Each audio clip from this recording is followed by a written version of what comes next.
안녕하십니까 KTV 시청자 여러분, 신한 위클리 포커스 스태원입니다. 일신상의 사정으로 아쉽지만 오늘이 여러분과 함께하는 마지막 방송이 될 것 같습니다. 지난주 사우디아라비아의 살만 국왕이 인도네시아를 방문했습니다. 살만 국왕은 지난달 26일 말레이시아를 시작으로 인도네시아, 브루나이, 일본, 중국, 몰디브, 요르단까지 한 달 가까이 아시아를 순방할 예정입니다. 사우디 국왕이 인도네시아를 찾은 것은 47년 만으로 인도네시아는 사우디로부터 커다란 선물 보따리를 기대하고 있는 가운데 사우디 국영 석유회사 아람코가 60억 달러를 투자해 자바섬의 신라캅 정유시설을 건설하는 프로젝트를 비롯하여 다양한 투자건에 대해 논의가 있었다고 알려졌습니다. 신한 위클리 포커스, 오늘은 인도네시아 인프라 개발과 관련된 민간 부분 투자 유치를 위한 민간 협력, 즉 PPP로 불리는 퍼블릭 프라이빗 파트너십 제도에 대해 설명드리고자 합니다. 금주의 주요 뉴스입니다. 인도네시아의 인프라 개발과 관련된 민간 부문 투자 유치를 위한 민관 협력에 대해 자세히 알아봤습니다. 인도네시아 정부가 국내외 관광객 유치를 위해 숙소 개발에 박차를 가하고 있습니다. 미국의 추가 금리 인상이 임박한 가운데 이미 중앙은행은 미국의 통화 긴축이 인도네시아에 미치는 영향은 매우 제한적일 것이라고 밝혔습니다.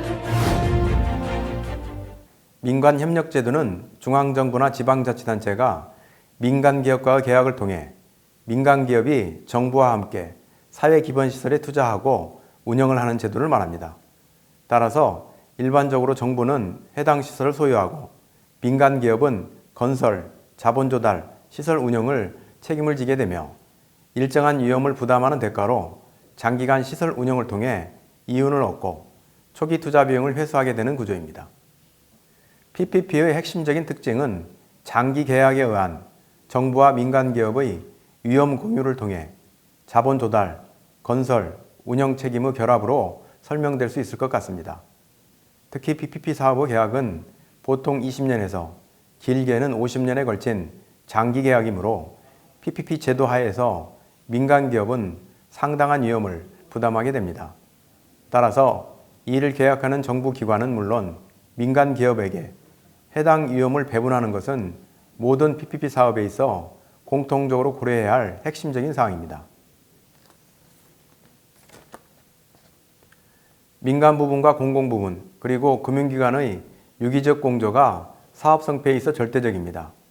먼저 공공 부분은 PPP에 대한 정책 입안과 조정부터 프로젝트 개발 및 재정 지원, 그리고 토지 수용 및 프로젝트 홍보 등 광범위한 역할을 담당하게 됩니다.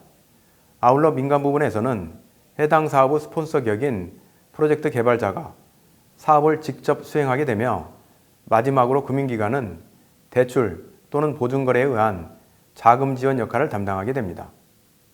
관련 조사기관의 자료에 따르면 1990년 이후 인도네시아 공공부문에 의해 기획되어 실제 완공 또는 시공까지 진행 중인 프로젝트는 84개이며 해당 프로젝트들의 민간 투자 금액은 300억 달러에 이릅니다.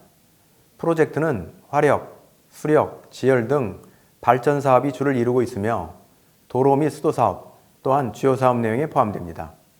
프로젝트의 민간 부분 스폰서는 일본, 말레이시아를 비롯한 중동의 에너지 기업 또는 상사들이 주를 이루며 전체 개발 금액의 70에서 80%에 이르는 대출금은 주로 스폰서 기업이 속한 나라의 국책은행 및 일반 금융기관들이 신디케이션 형태를 통해 자금을 지원하고 있는 것으로 파악됩니다. 그렇다면 인도네시아 정부가 PPP 사업에 적극적일 수밖에 없는 이유는 무엇일까요? 아시다시피 인도네시아는 세계 16위의 경제 규모에도 불구하고 아직 1인당 국민소득은 세계 116위인 3,600불 수준으로 중하위 소득 국가로 분류됩니다. 또한 전반적인 인프라 수준은 동남아 영내 경쟁국인 태국, 말레이시아에 비해 크게 미흡하고 인프라 투자 역시 1997년 아시아 경제 위기 이후 한동안 침체되었던 것이 사실입니다.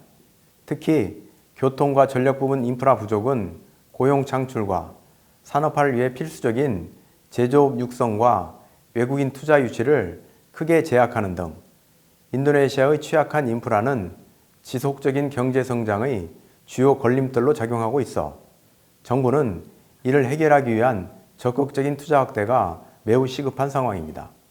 따라서 인도네시아 정부는 국제 원자재 가격 하락에 의한 경기 부진을 타개하기 위해 인프라 확대와 이를 통한 투자 환경 개선을 최우선 국정과제로 삼고 있는 것입니다. 최근 발간된 인도네시아 PPP 100서에 따르면 정부의 중장기 개발 계획에 따라 2015년부터 2019년까지 5년간 필요 자금은 3,600억 달러입니다. 그리고 이 금액의 40% 수준은 정부 재정을 통해 직접 충당될 예정이지만 나머지 60%에 해당하는 2,200억 달러에 대한 조달 방법에 고민이 있는 것이죠. 따라서 민간 참여를 촉진시키는 대안인 PPP 방식에 의해 나머지 60%를 보충하는 것은 인니 인프라 개발을 위한 필수적인 사항입니다. 아울러 인프라 시설의 서비스 질 향상을 위해서도 민간 부분의 개발 경험과 시설 운영에 대한 노하우는 PPP 사업 개혁의 또 다른 이유이기도 합니다.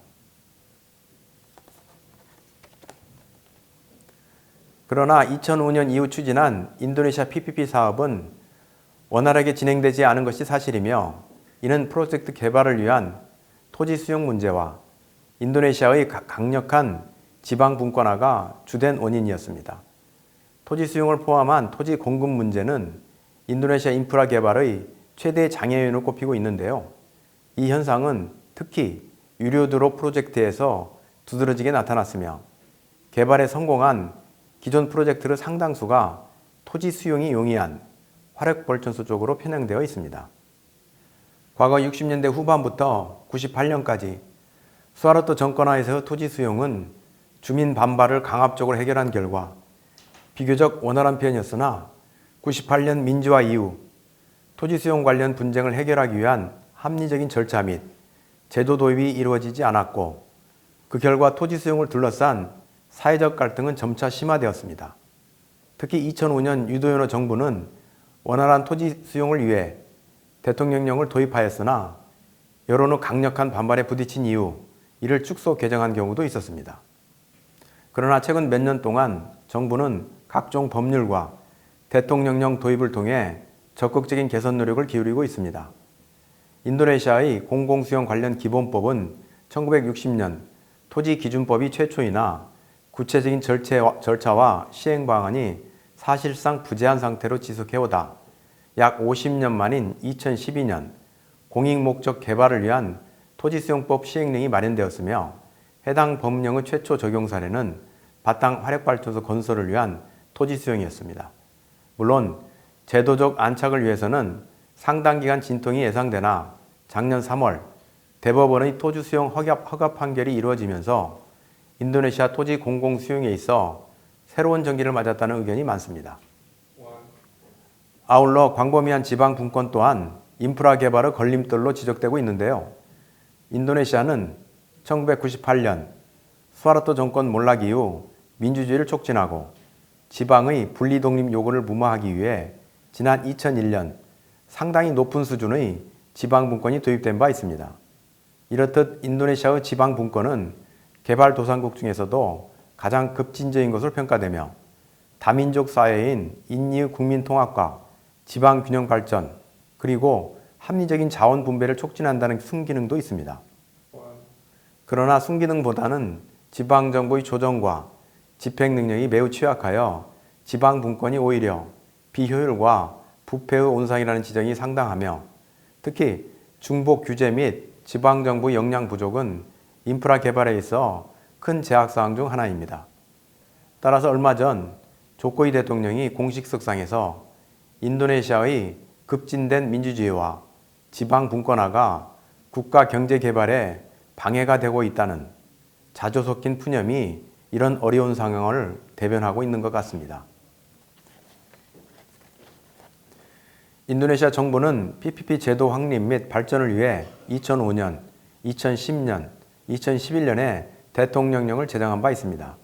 그러나 조코이 정부는 2015년 이후 2년 동안 해당 대통령령은 물론 외국인 투자 제한 완화 조치 등 관련 법안 개정을 통해 민간 투자 유치 극대화를 위해 총력을 기울여 왔습니다. 인도네시아 PPP 사업의 계획 및 시행 담당을 위해 2009년 설립된 바프나스에 따르면 최근 2년 동안 인프라 개발을 위한 정부의 노력으로 2015년 이후 2년간 17개의 프로젝트가 입찰 완료될 수 있었습니다. 이 중 8개 프로젝트가 최종적으로 시공에 착수하거나 금융계약을 완료하는 등 총 60억 달러에 이르는 프로젝트가 성공적으로 진행 중이며 다수 프로젝트들이 파이낸싱 계약을 눈앞에 두고 있는 것으로 파악됩니다. 아울러 2017년 1월 현재 프로젝트 개발 준비 단계에 있는 프로젝트는 총 22개로 개발 금액이 84억 불에 이르는 만큼 모든 프로젝트의 준비가 순조롭게 진행되어 입찰 및 시공 단계까지 이어질 수 있기를 기대해 봅니다. 한편 한국 정부는 인도네시아와 정책금융 분야의 협력을 통해 국내 기업을 간접적으로 지원하려고 노력하고 있으나 아직 구체적으로 뚜렷한 성과를 거두지 못하고 있는 실정입니다. 그러나 우리 민간 기업과 정부는 단기적인 어려움에도 불구하고 인도네시아의 장기적인 경제개발 가능성을 고려하여 인도네시아 PPP 시장에 적극적으로 접근할 필요가 있어 보입니다. 다만 인도네시아 정부가 기본적으로 PPP 사업에 대해 직접적인 자금 지원이나 보증을 제한하고 있는 만큼 한국 기업들은 사업 추진 시 장기적인 투자 또는 융자가 가능한 기관들과 자금 조달 계획을 협업하는 것이 필수적일 것입니다. 비즈니스에 도움이 되는 경제 뉴스를 정리해보는 시간입니다. 인도네시아 정부가 국가 전역에 걸쳐 더 많은 국내 관광객을 수용하기 위해 홈스테이 개발에 박차를 가하는 모양새입니다. 최근 인도네시아 정부는 관광산업 활성화를 기대하고 있으나 호텔 및 홈스테이 등 숙박업소 부족으로 고심하고 있는데요. 특히 국제 행사가 있는 경우 숙소 부족 현상은 두드러지게 되며 실제 지난주 방가섬에서 개최되었던 국제 모터사이클 투어 대회인 MXGP 행사 당시 호텔 부족 때문에 방문자들의 불만이 많았다고 합니다. 한편 인도네시아 통계청에 따르면 2016년 말 기준 인도네시아 호텔 수는 2,400개이며 전체 객실 수는 23만 3천 개로 전년 대비 8.7% 증가한 것으로 나타났습니다. 이 중 3성급 호텔이 840개로 가장 많았으며 5성급 호텔은 183개인 것으로 파악되었습니다. 그러나 이들 호텔은 자카르타 및 발리 등 일부 지역에 편중된 것이 사실입니다. 실제로 인도네시아에는 발리나 롬복 외에도 수없이 많은 관광 명소가 있으나 접근성이 떨어지는 한편 가족 단위 관광객을 위한 마땅한 숙박시설이 없어 시청자 여러분께서도 방문을 주저하게 되신 경험이 있으실 겁니다. 따라서 인도네시아 정부 당국은 경기 부양을 위한 방안의 하나로서 국내 및 외국 관광객 증대를 위해 고심하고 있습니다. 특히 인도 정부는 관광산업 활성화를 통해 고용 창출은 물론 외화 수입 증대 또한 기대하고 있습니다. 인도 정부는 2019년에는 연간 관광객 수가 내국인의 경우 2억 7,500만 명, 그리고 외국인 관광객은 2천만 명에 이를 것으로 예상하는 만큼 이를 소화하기 위해 향후 2년간 10만 개의 홈스테이 증대를 목표로 하고 있습니다. 물론 홈스테이 수 증가가 외국인 방문을 유도하는 것에 효과적일지 의문을 제기할 수도 있을 텐데요.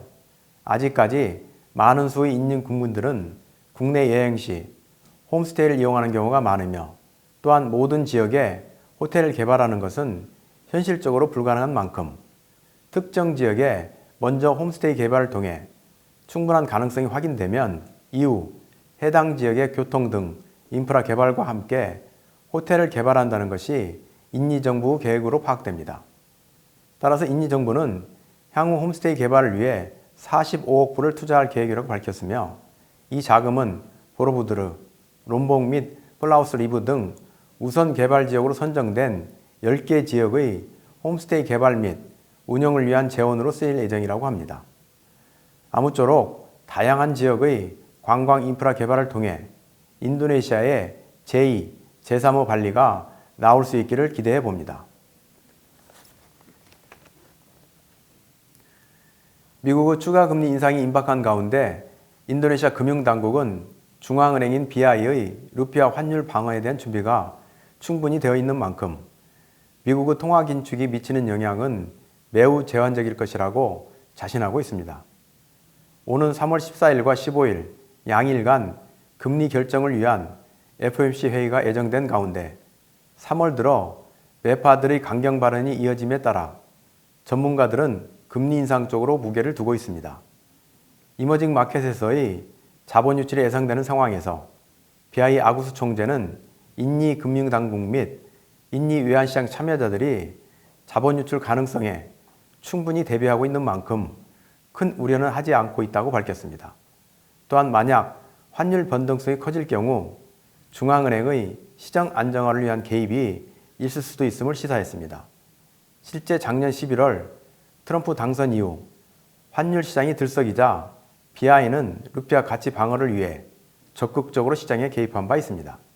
하지만 지난 2013년 미국이 양적 완화를 멈추고 긴축 정책을 위한 테이퍼링 계획을 시사했을 당시 인도네시아는 동남아시아 국가 중에서도 가장 환율 변동성에 취약했었습니다. 이는 높은 물가 상승률, 재정 적자 확대, GDP의 큰 변동성이 주요 원인이었는데요.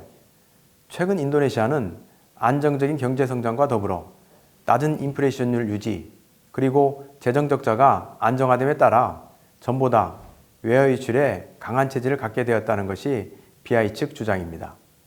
그러나 전문가들은 인도네시아 국채의 40% 이상을 외국인 투자자가 보유하고 있는 만큼 긴장의 끈을 놓지 말아야 한다고 지적하고 있습니다.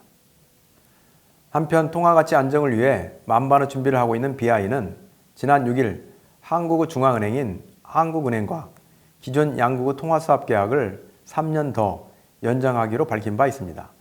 BI는 이번 연장 계약에 따라 양국 중앙은행이 추후 원화 10조 7천억 원 및 115조 루피아까지 상호 자금 지원이 가능하게 되었다고 밝혔으며 근본 계약으로 2020년 3월까지 연장된 계약은 양자 간 합의에 따라 추가 연장이 가능하게 됩니다.